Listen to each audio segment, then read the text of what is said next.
En febrero de 1959, en lo más profundo de los Urales, al noroeste de Rusia, 9 estudiantes universitarios subían una montaña.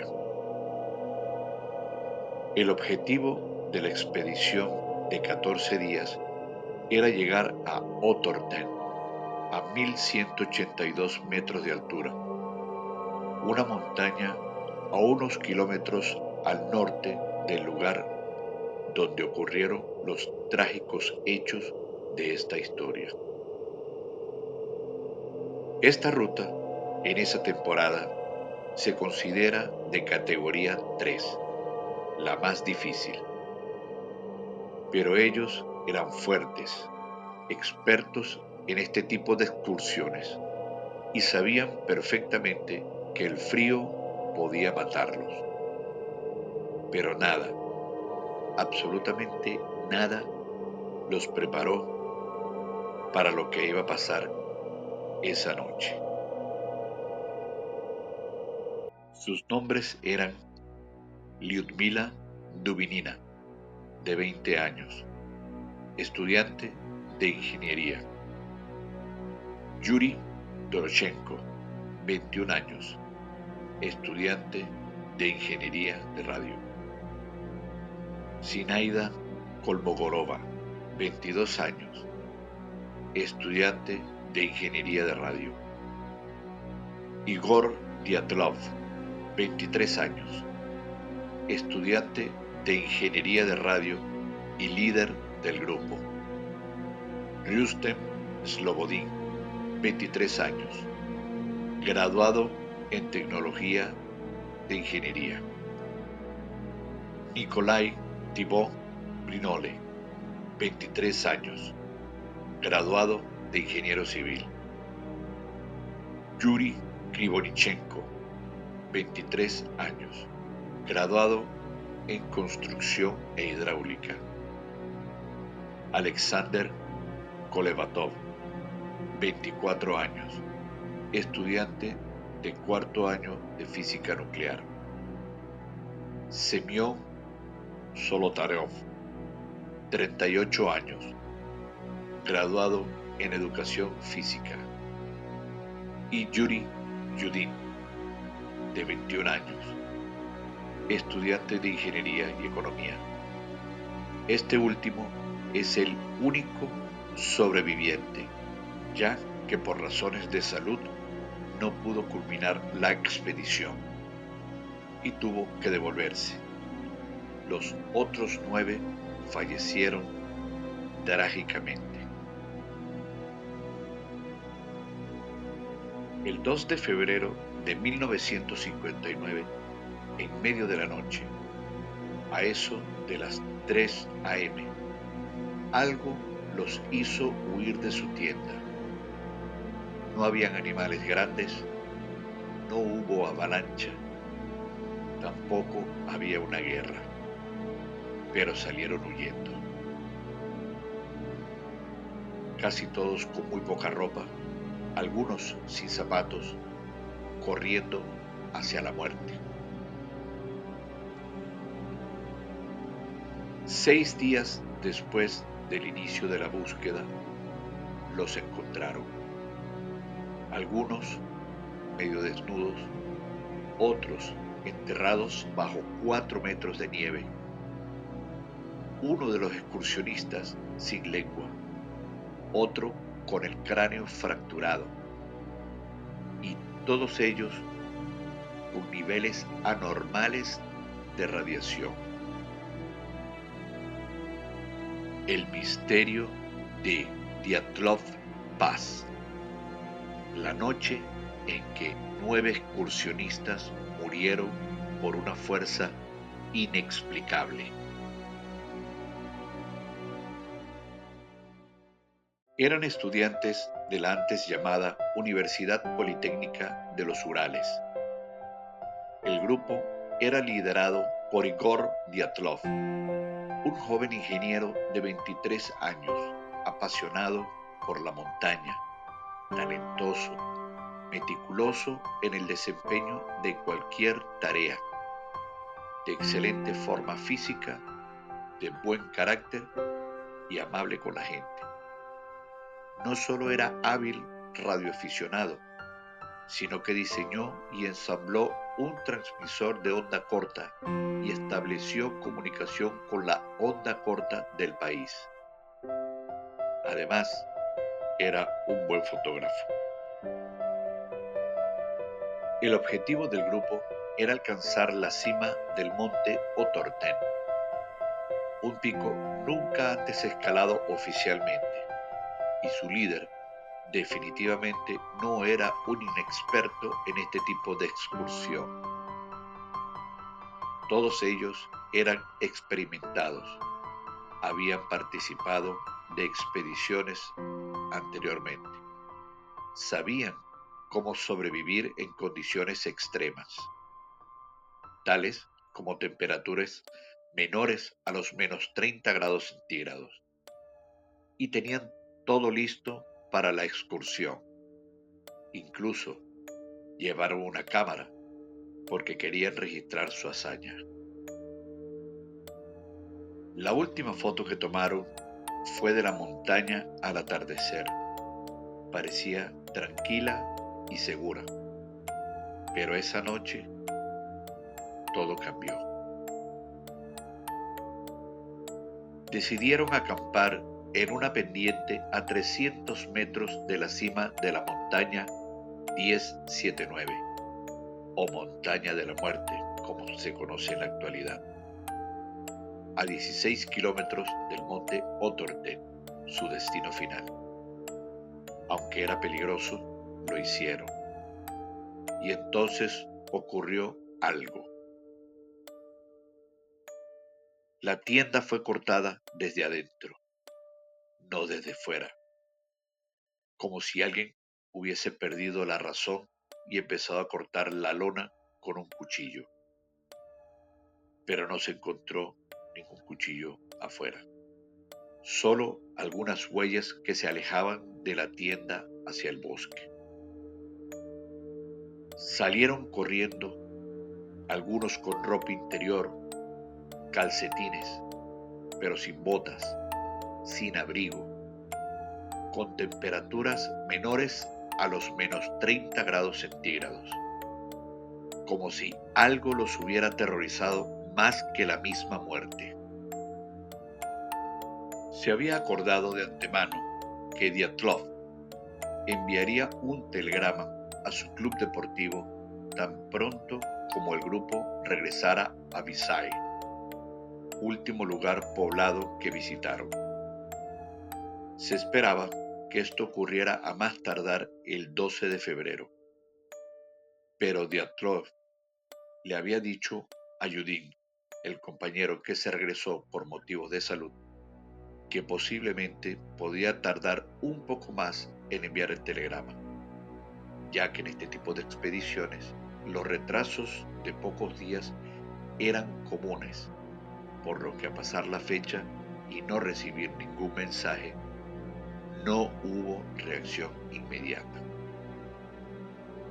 Solo después de que los familiares de los viajeros exigieran una operación de rescate, el 20 de febrero, el director del instituto envió a los primeros grupos de búsqueda, compuestos por estudiantes y profesores voluntarios. Posteriormente, intervinieron las fuerzas del ejército y la policía, y se ordenó a aviones y helicópteros que se unieran a la operación de rescate. Los primeros cuerpos aparecieron semanas después de iniciada la expedición, bajo un gran cedro viejo. El equipo de búsqueda encontró los restos de una hoguera junto con los dos primeros cuerpos, los de Yuri Krivoshenko y Yuri Dorochenko, descalzos y vestidos solo con ropa interior. Las ramas del árbol estaban rotas hasta 5 metros de altura. El 27 de febrero, entre el Cedro y la tienda, los investigadores encontraron a Igor Dyatlov, líder del grupo, a 300 metros del Cedro, y a Zinaida Kolmogorova, a 600 metros del Cedro.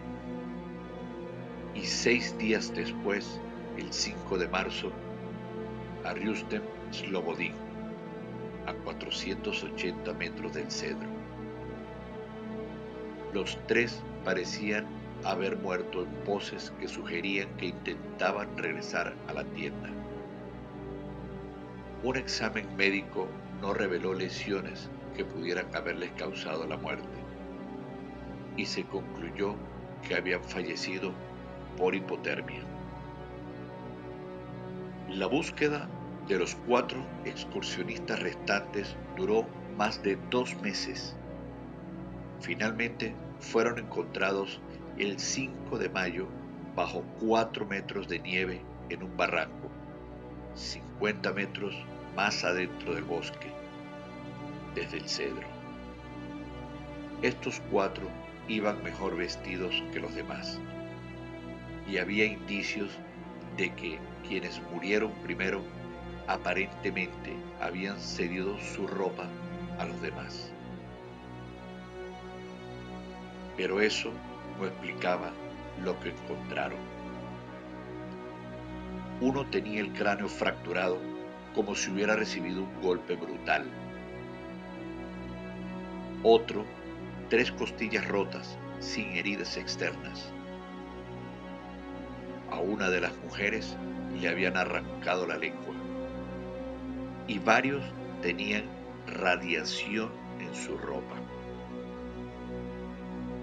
No había sangre, no había marcas de pelea, no habían grandes animales, pero sus cuerpos estaban destrozados.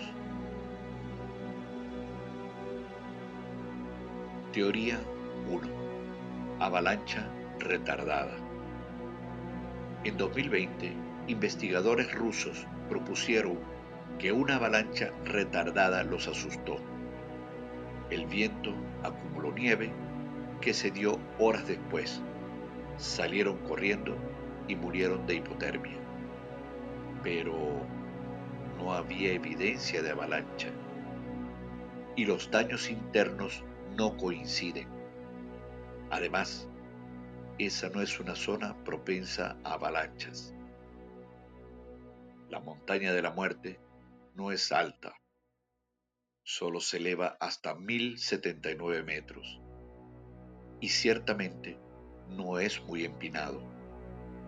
Quienes se oponen a esta teoría sugieren que los diarios de los excursionistas informan que había una capa de nieve bastante delgada. Otra teoría habla acerca de una prueba militar secreta. Archivos desclasificados muestran que la KGB estaba probando armas infrasónicas en la zona. Ondas de baja frecuencia que causan pánico, náuseas y alucinaciones. Eso podría explicar por qué corrieron sin zapatos y la radiación en la ropa. Pero, ¿por qué no hay registros oficiales? Otra teoría habla de una invasión extraterrestre o fenómeno paranormal. Testigos locales hablan de luces en el cielo esa noche. Algunas fotos muestran un brillo anormal en el horizonte. Un diario de uno de los excursionistas dice: el cielo está rojo como la sangre. Hoy muchos creen que fue un encuentro cercano. Otra de estas teorías habla de un ataque de la tribu Mansi. Los Mansi, habitantes indígenas, temían a esa montaña. Decían que era sagrada. Los mataron para protegerla. Pero no habían armas. ni rastros de violencia directa. Otra habla de una bola de fuego o plasma atmosférico. En 2023, científicos de la Academia Rusa de Ciencias sugirieron que una bola de plasma natural, como un rayo globular, impactó cerca, causó ondas de choque, luz intensa y campos electromagnéticos. Eso podía explicar el miedo, la radiación y los daños internos. En los más recientes informes del 2020, el Comité de Investigación de Rusia reabrió el caso y en 2022 anunció: la causa probable fue una avalancha, pero no explica todos los hechos.